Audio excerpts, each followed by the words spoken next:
जय श्री कृष्णा। आप सभी को श्रावण पूर्णिमा की ढेरों शुभकामनाएं। प्रिय भक्तों, आज सावन की पूर्णिमा है। आज आपको अवश्य ही सुनना चाहिए श्रीमद् भागवत गीता का 7वां अध्याय। गीता के 7वें अध्याय को श्रवण करके उसका पुण्य यदि आप आज अपने पितरों को अर्पित करते हैं तो इससे आपके पितरों को अनंत तृप्ति प्राप्त होती है। और जब पितृ तृप्त होते हैं तो पितृ प्रसन्न होते हैं, और जब पितृ प्रसन्न होते हैं तो आपके जीवन के सभी संकटों का नाश होता है।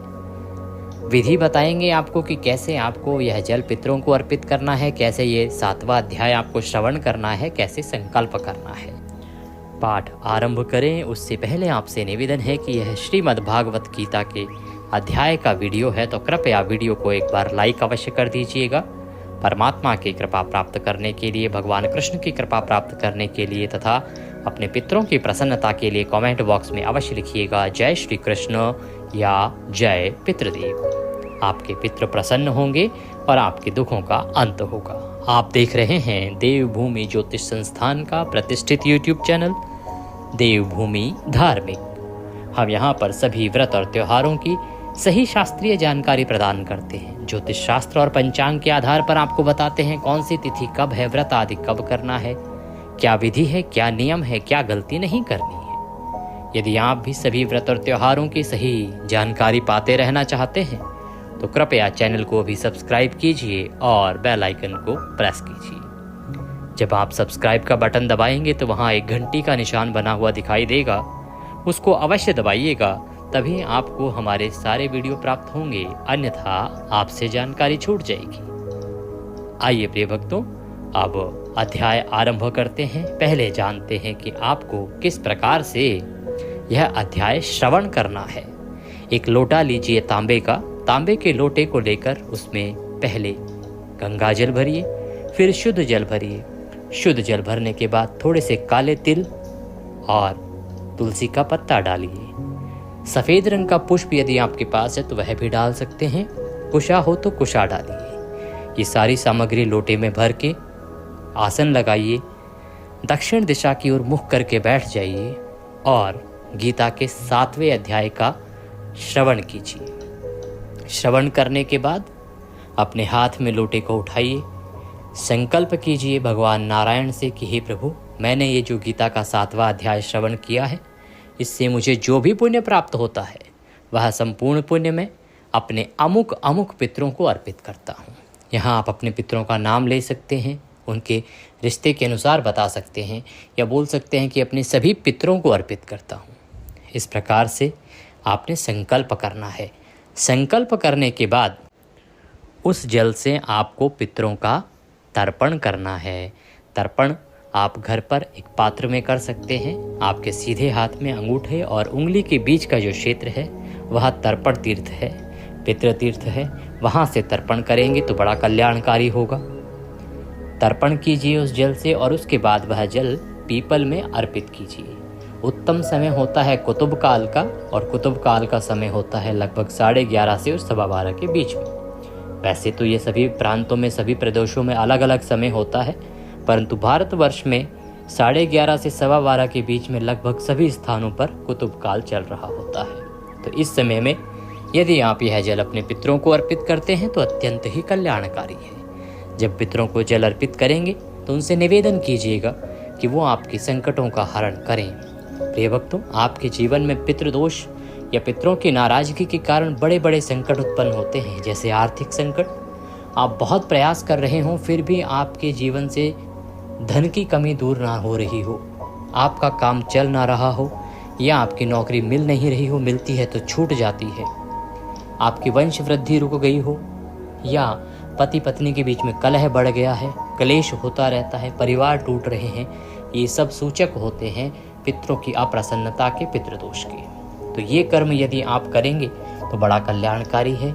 इस कर्म को अमावस्या पर अवश्य करना चाहिए, एकादशी पर करना चाहिए, पूर्णिमा पर करना चाहिए। जितना करेंगे उतना प्राप्त करेंगे। यह श्रावण की पूर्णिमा है, इस पर किया जाने वाला कर्म अनन्य पुण्य देता है। तो आइए अब हम आरंभ करते हैं श्रीमद् भागवत गीता का 7वां अध्याय। श्री भगवान बोले, हे पार्थ, अनन्य प्रेम से मुझ में आसक्त चित्त तथा अनन्य भाव से मेरे परायण होकर योग में लगा हुआ तू जिस प्रकार से संपूर्ण विभूति, बल, ऐश्वर्य आदि गुणों से युक्त सबके आत्मरूप मुझको संशय रहित जानेगा, उसको सुन। मैं तेरे लिए इस विज्ञान सहित तत्व ज्ञान को संपूर्णतया कहूँगा, जिसको जानकर संसार में फिर और कुछ भी जानने योग्य शेष नहीं रह जाता। कहते कि मैं सब कुछ जो विज्ञान सहित जो तत्व ज्ञान है ना, उस संपूर्ण तत्व ज्ञान को तुझे बता दूंगा, और इसके बाद इस संसार में कुछ भी ऐसा बचेगा ही नहीं जिसको तुम्हें जानने की आवश्यकता हो। हजारों मनुष्यों में कोई एक मेरी प्राप्ति के लिए यत्न करता है। उन यत्न करने वाले योगियों में भी कोई एक मेरे परायण होकर मुझको तत्व से अर्थात यथार्थ रूप से जानता है। कहते हैं कि हे अर्जुन, इस पृथ्वी पर इतने मनुष्य हैं, पर इतने हजारों मनुष्यों में कोई विरला एक होता है जो मेरी भक्ति करता है, मेरी प्राप्ति चाहता है। सब मुझे प्राप्त करना नहीं चाहते। आप स्वयं ही देख लीजिएगा, आपके आसपास की कितने लोग हैं जो भगवान के इस परमानंद स्वरूप की पूजा करते हैं। सबके अपने अपने देवता हैं, उनकी पूजा करते हैं। कोई राम भजता है, कोई बलराम भजता है, कोई हनुमान भजता है, किसी के अपने देवता हैं, कोई काली माता को भजता है। ऐसे सभी के अपने अपने देवता हैं। निराकार स्वरूप जो सच्चिदानंदन घन है, वासुदेव को भजता कौन है? बड़े कम होते हैं। तो कहते हैं कि बड़े कम हैं, कोई हजार में एक है जो मुझे प्राप्त करना चाहता है, और उसमें भी बहुत विरले लोग हैं जो मुझे प्राप्त करने के लिए प्रयत्न करते हैं तथा जो यथार्थ रूप से मुझे जानते हैं। यथार्थ रूप से तो मुझे जानने वाले ना के बराबर लोग हैं। हे अर्जुन, पृथ्वी, अग्नि, वायु, आकाश, मन, बुद्धि और अहंकार भी इस प्रकार 8 प्रकार से विभाजित मेरी प्रकृति है। यह 8 प्रकार के भेदों वाली तो अपरा अर्थात मेरी जड़ प्रकृति है। और हे महाबाहो, इससे दूसरी को जिससे यह संपूर्ण जगत धारण किया जाता है, मेरी जीव रूपा परा अर्थात चेतन प्रकृति जान। हे अर्जुन, तू ऐसा समझ कि संपूर्ण भूत इन दोनों प्रकृतियों से ही उत्पन्न होने वाले हैं, और मैं संपूर्ण जगत का प्रभव तथा प्रलय हूँ, अर्थात संपूर्ण जगत का मूल कारण हूँ। हे धनंजय, मुझसे भिन्न दूसरा कोई भी परम कारण नहीं है। यह संपूर्ण जगत सूत्र में सूत्र के मणियों के सदृश मुझ में ही गुथा हुआ है। हे अर्जुन, मैं जल में रस हूँ, चंद्रमा और सूर्य में प्रकाश हूँ, संपूर्ण वेदों में ओंकार हूँ, आकाश में शब्द और पुरुषों में पुरुषत्व हूँ। भगवान कृष्ण कहते हैं कि मेरे अलावा कोई परम शक्ति है ही नहीं। ये जो पूरा संसार है ना, वो मेरे ही सूत्र में बंधा हुआ है। लोगों को लगता है कि चंद्रमा चमकता है, सूर्य चमकता है, जो वेद हैं, वेदों में अलग शक्तियां हैं, आकाश में जो शब्द हैं वो अलग हैं, और पुरुषों में जो पुरुषत्व है वो उनका बल है। परंतु ये सच्चाई नहीं है अर्जुन। अगर सच्चाई जानना चाहते हो तो जो जल में तुम्हें रस दिखता है वो जल का रस नहीं, वो मैं हूँ। चंद्रमा और जो सूर्य का प्रकाश है वो सूर्य और चंद्रमा का प्रकाश नहीं है, वो प्रकाश मेरा है, वो भी मैं हूँ। और संपूर्ण वेदों में जो ओंकार की बात कही गई है वह भी मैं ही हूँ। जो शब्द हैं आकाश में वो भी मैं हूँ, और पुरुषों में जो बल दिखता है ना, पुरुषत्व, वो उनका बल नहीं है, वो साक्षात मैं हूँ और मेरी वजह से ही है। मैं पृथ्वी में पवित्र गंध हूँ और अग्नि में तेज हूँ तथा संपूर्ण भूतों में उनका जीवन हूँ और तपस्वियों में तप हूँ। पृथ्वी के अंदर एक जो मधुर गंध है वह भी मैं ही हूँ, और जो अग्नि में तेज है ना, जो जलाता है, जो भस्म कर देता है, वह भी सच्चिदानंदन घन परमात्मा ही है। और तपस्वियों के अंदर जो तप होता है वह भी मेरे वासुदेव ही हैं। हे अर्जुन, तू संपूर्ण भूतों का सनातन बीज मुझको ही जान।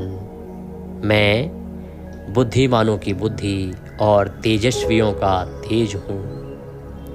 हे भरत श्रेष्ठ, बलवानों का आसक्ति और कामनाओं से रहित बल अर्थात सामर्थ्य मैं ही हूँ, और सब भूतों में धर्म के अनुकूल अर्थात शास्त्र के अनुकूल काम भी मैं ही हूँ। भगवान कहते हैं कि इस पृथ्वी पर, इस धरा पर जो भी कुछ घटित हो रहा है वो मेरे कारण ही हो रहा है, मेरे द्वारा ही हो रहा है, और मेरी सिद्धि और मेरे तन से ही किया जा रहा है।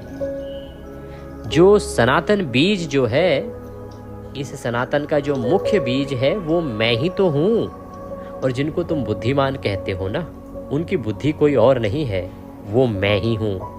और जिनको आप तेजस्वी कहते हैं कि देखो कितना बड़ा तेजस्वी है, उनका तेज स्वरूप उनका नहीं होता, वह तेज स्वरूप भी मैं ही हूँ।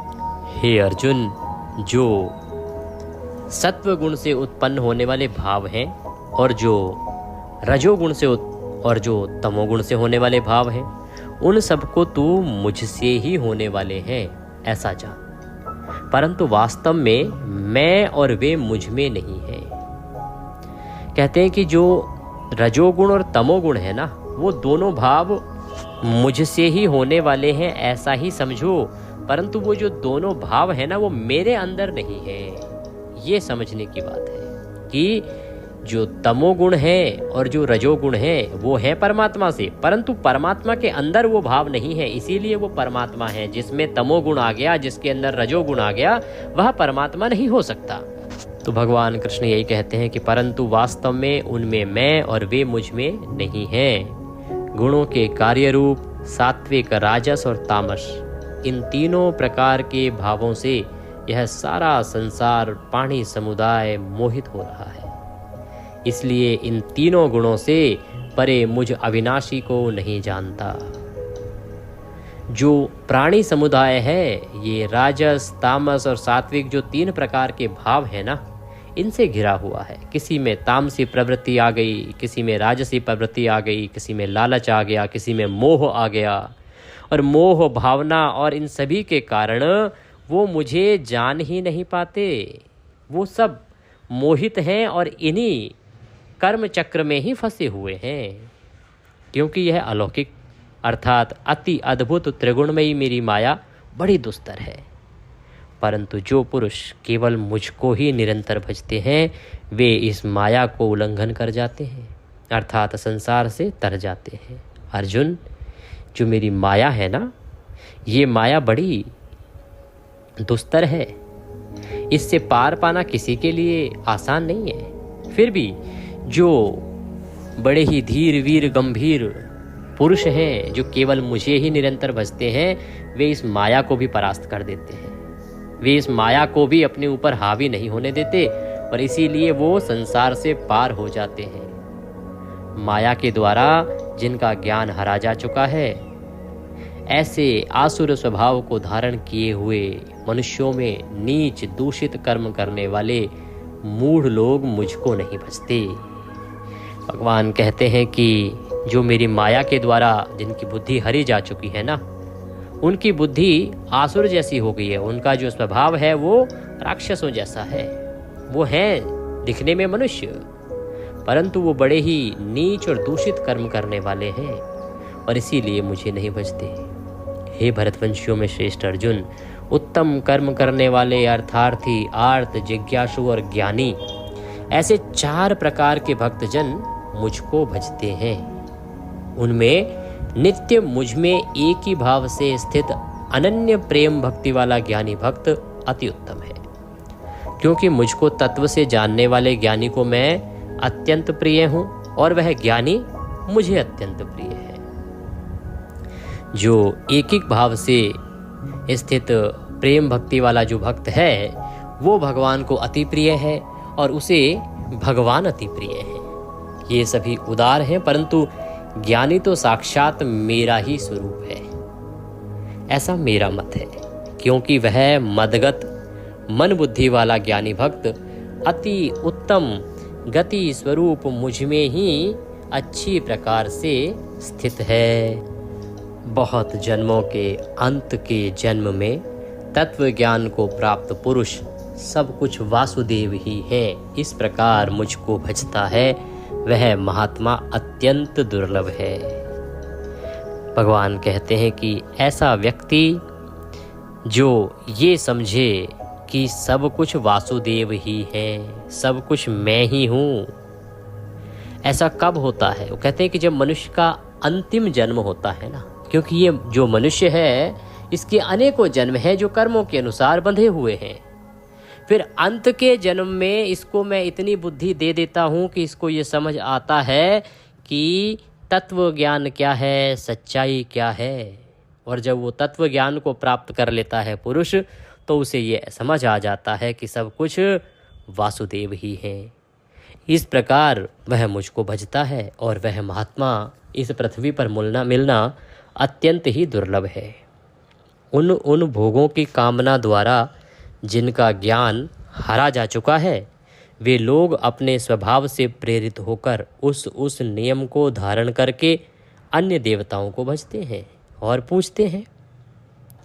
जो सकाम भक्त जिस देवता के स्वरूप को श्रद्धा से पूजना चाहता है, उस भक्त की श्रद्धा को मैं उसी देवता के प्रति स्थिर कर देता हूँ। भगवान वासुदेव कहते हैं कि जो मनुष्य है वो अलग अलग देवताओं को भजता है क्योंकि वो सकाम भक्ति करता है।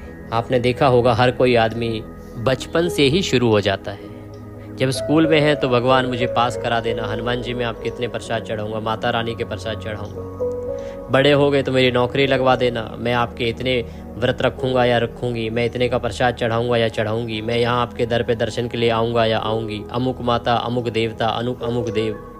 इस प्रकार से अलग अलग देवताओं को भजते हैं। और किस लिए? क्योंकि उनको लगता है कि ये देवता मेरी इस मनोकामना को पूरा कर देगा।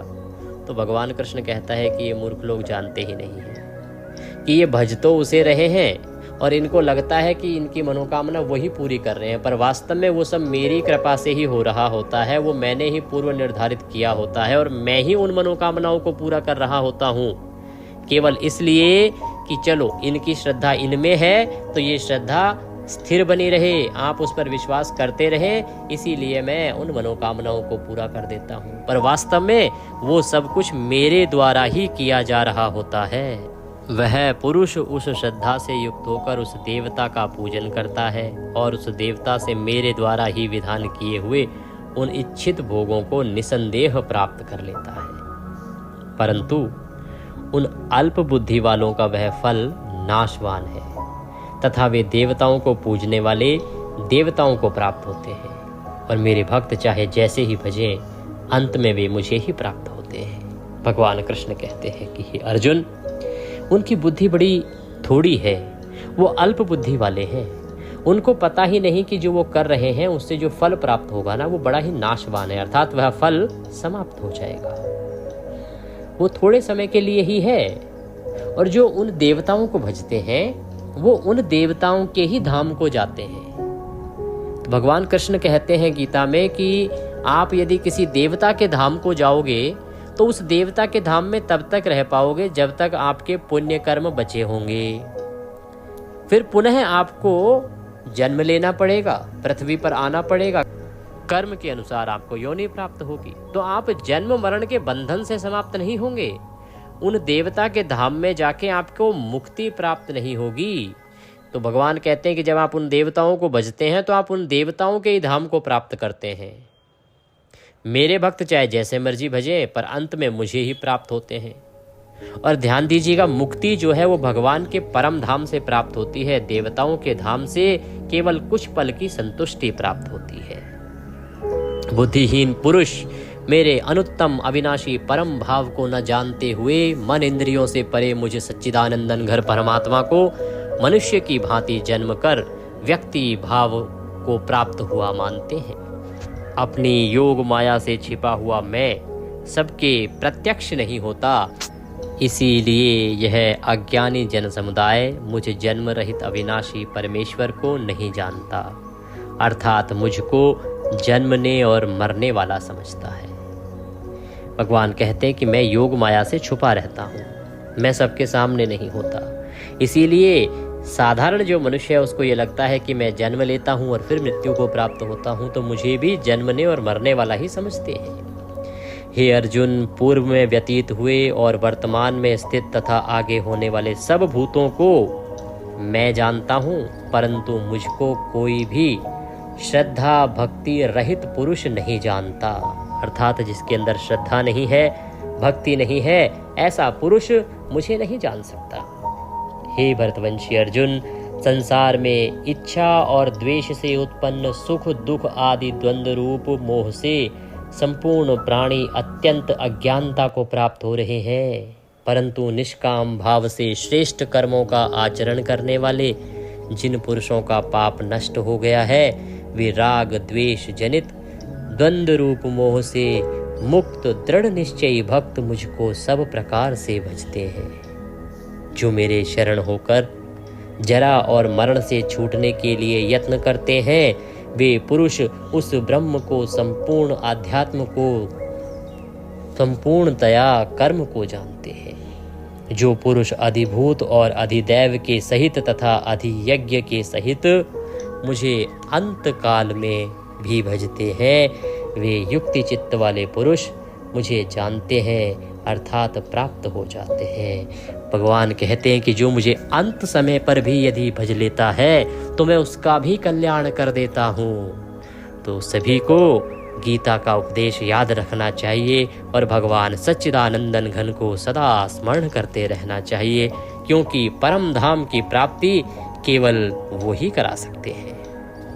इति श्री कृष्ण अर्जुन संवादे ज्ञान विज्ञान योगो नाम सप्तमो अध्याय संपूर्ण। बोलिए श्री कृष्ण भगवान की जय। बोलिए श्रीमद् भागवत गीता पुराण की जय।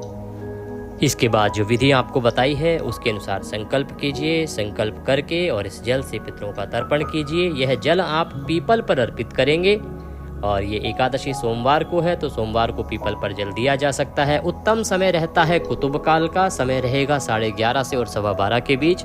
इसमें अगर आप ये जल अर्पण करते हैं तो बड़ा ही कल्याणकारी होगा।